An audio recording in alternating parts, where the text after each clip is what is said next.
Hello and welcome to Lionheart's information on the Rise of the Samurai DLC. We're just here at the Creative Assembly, no less, in Horsham, West Sussex. The Las Vegas of West Sussex. Hi guys, Lionheart here at Creative Assembly with Jackie Fish, and we're going to go through some information about the new Rise of the Samurai DLC and a very, very massive patch, which we've been playing today and it's really awesome, so massive thumbs up. Right, so I'm hoping this records nicely and clearly. You are looking, of course, at a poster for the Rise of the Samurai DLC, and you've just seen the introductions from both two of the developers, chaps that have been working on Shogun 2, their little introduction, and then mine and a fellow YouTube commentator who was also at the community event day, Jackie Fish. Our little intro there. So you're now watching scenes from the Rise of the Samurai DLC.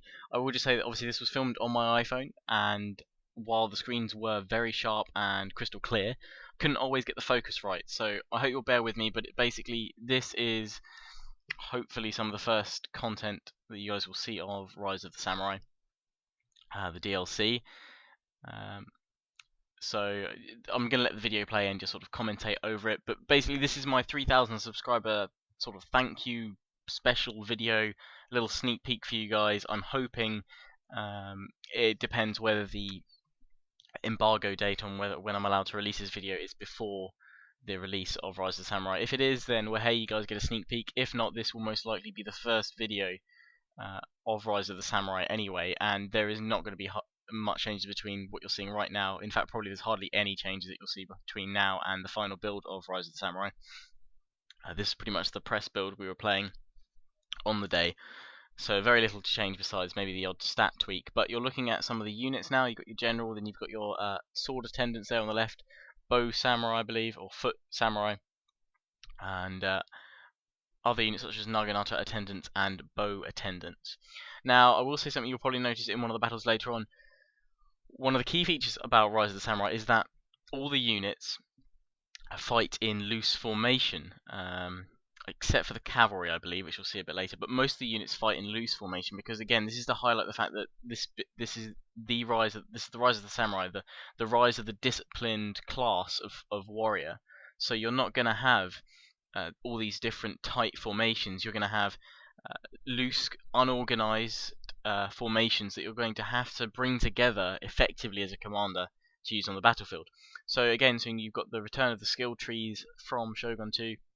This is a completely separate campaign map for those of you that are wondering, and once we go back to the campaign map, you will notice that the visuals, even probably with my slightly fuzzy and blurred recording skills, does look a far bit different from Shogun 2 standard map. Everything has been redone by the art team. I actually spoke to the head of the art team there. The guides put most of him and his team have put the work into the new campaign map, and as they said, as much as they'd love to have built up a brand new map and worked from there, it would have taken far too long and delayed the launch. So what they did is they went over and retextured everything, improved the graphics where they could, and I've got to say I was amazed by the improvements they've made. So again, this is looking at the new, I believe, historic battle that you can play that's added into Shogun 2 with this DLC. So it's a new historical campaign, although I can't remember if that might be added in the patch or not. I will have to clarify that. So don't quote me on that. It's either in the DLC or it's added in with the patch. So I was moving around. There were 6 of us there at this community event day, which was absolutely fantastic, I must admit. Superb. And I'm just going around the screens of everyone's computers now, showing them, seeing what they were doing. Everyone was having a go on Rise of the Samurai, playing some multiplayer campaign straight away, or just going in for a single player campaign. And you can really see the varied seasons there. As you can tell, it's autumn right now. Obviously, you could in Shogun 2, there's no doubt about that. But I really like the new artwork on the map. It's very, very nice. So here we've got a naval battle going on. And I didn't actually spend too much time in any naval battles, really. So there'll still be something to explore. But there's been tweaks and changes to the naval battle system as well. And here we have another campaign going on. The buildings, actually, I must admit, I was almost kind of expecting to be sort of see familiar buildings from Shogun 2 that I could go, oh yeah, I know what that tree of buildings does. I was lost. I had no idea what was going on in certain cases. I was really confused. In a way, in a good way though, of how what buildings I needed to build, etc. So I had to check them all out in the encyclopedia and hover over them, etc. So this is the new front screen that you'll get if you have the Rise of the Samurai DLC. And I believe there's also a way they're going to change it so there'll be different seasons going on in the background as well. It'll change seasons in the back. I can't remember if it's correct, but I believe they said they were looking at possibly adding in new effects into the background there, the castle at the background. So that's for the new DLC Rise of the Samurai. Again, I can't confirm if that's new background is going to be restricted to just those of you that buy the DLC, and when that gets added and you get that new background, or if it will go with everyone once you get the patch. So only way to find out is obviously start up your game after the patch has been downloaded, if you don't have the DLC. And then if you don't have it, you know it's not part of the patch, it's the DLC. But what you can do now, you can go to Legendary, and what you can do is you can add in here Battle Realism mode, which is what Legendary has. So it has all those different effects, so it restricts the camera, the enemy banners are gone, line of sight is deeply reduced to make it a more authentic. You can now add those in on any difficulty level, not just Legendary. So if you feel like a bit of extra challenge playing at normal, you can add it in, and you've got world domination, short campaign, long campaign, etc. And on the single player, we've just gone past it, but you saw there were two different options for campaigns. Shogun 2, you play the classic Shogun 2 campaign, or Rise of the Samurai. So looking at the tech tree here, nothing's changed actually on there that I noticed, but what you do have these different sort of titles here, Bowmaster, and you see the icons, they will now appear, I believe, on your general before a battle starts, or even in battle, above the general or on your avatar screen, so that your opponent will be able to see what sort of skills you've gone for, which will be useful. So obviously have the title of the one you've gone for the most, or the trait even. So for this day, well, my avatar was called Bob, so that was good. I'm just going back in here, and I'm going to the Avatar Conquest. So you can see the map is the same as the Shogun 2 one, but basically extra units have been added in on certain spots for those of you with the DLC. And I'm looking at the multiplayer build options. So here we have the Tetsubo Warrior Monk Hero, and they are devastating. They are horribly good. And they've got this massive sort of spiked club. You can see their stats there. They are horrific. Very nasty troops. But basically what you can see here, possibly when I'll zoom in, because obviously the focus isn't working too well, I do apologise for that. Here we go. You can see you've got Lone Sword, and then you've got these sword attendants. So the unit pools are mixed together for the multiplayer.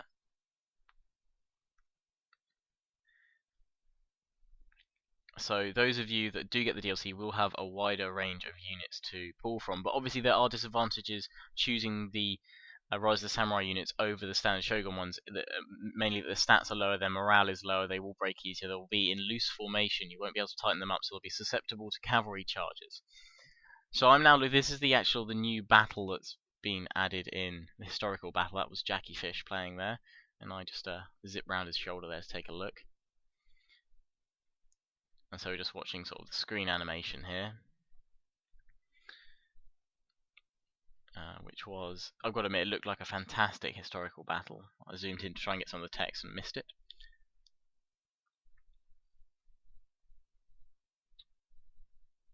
But yes, it's a lovely new feature. But I must admit, I'll have to find out for you guys if you want to ask in the description whether that's included in the DLC or not. I will find out for you guys. New historical battle. I think it's included as part of the patch.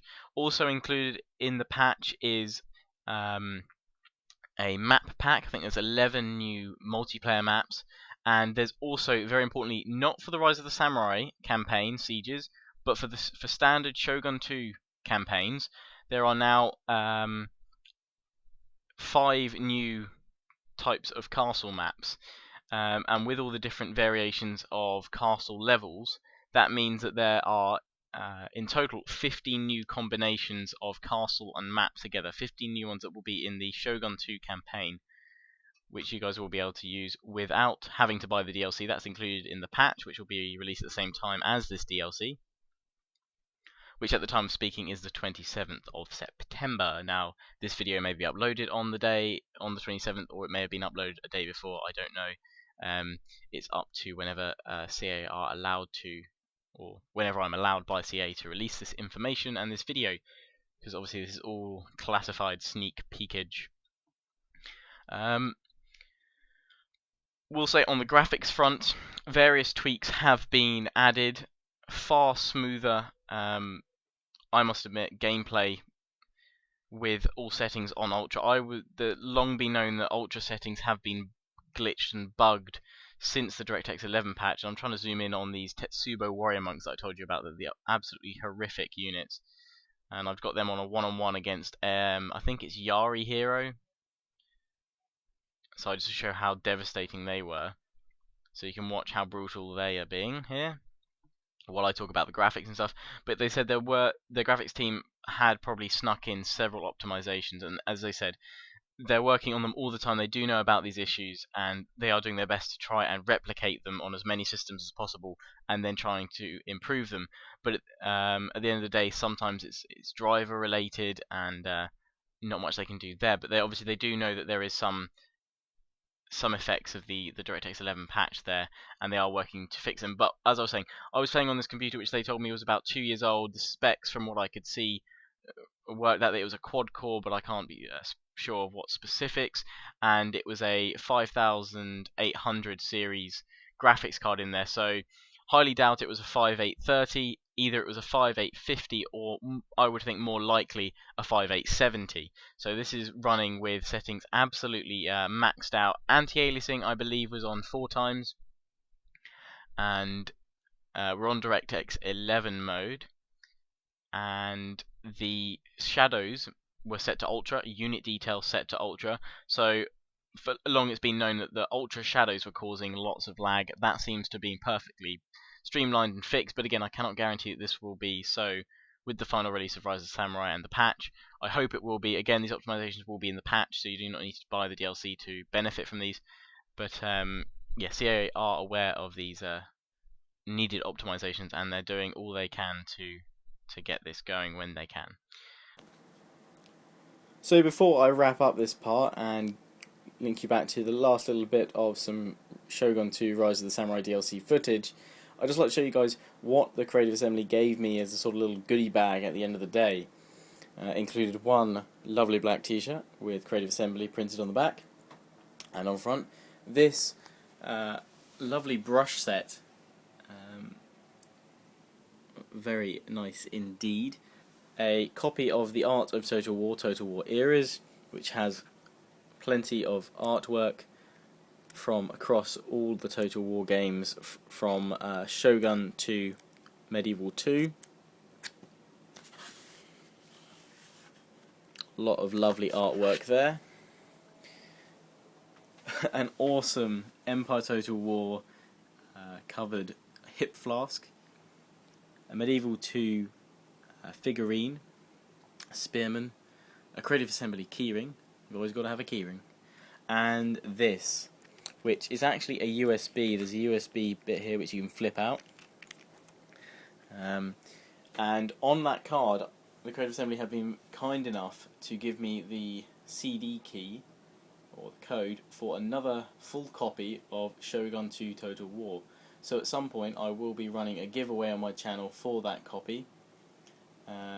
If you have any suggestions of what sort of giveaway or competition I should perhaps run for someone to claim that copy of Shogun 2, please do comment in the description below. Of course, it will have to be a competition that does not involve having to show footage or screenshots of Shogun 2, because the prize is, of course, Shogun 2. So, let me know, guys, what you think a giveaway or competition should be, and I will get to it. So I'd just like to say thank you very much to Creative Assembly for this bag of extras, these goodies. They're very kind, And now back to the last little bit of those Tetsubo warrior monks. So look at these guys go, the massive clubs, they are just brutal units. Horrific units. And they've absolutely owned them there. But I'm coming to the end of this part.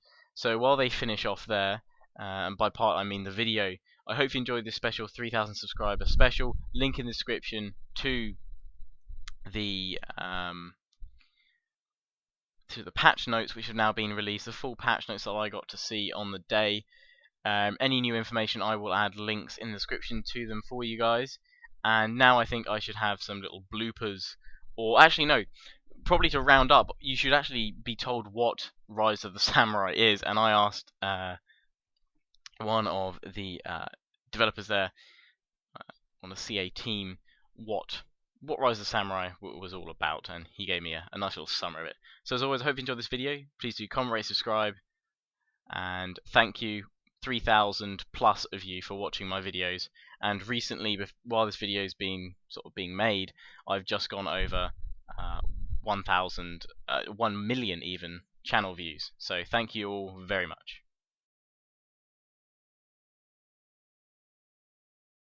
Hello. So what's this DLC all about? Well, that's a very good question. So it's set 400 years before Total Shogun 2. He doesn't know!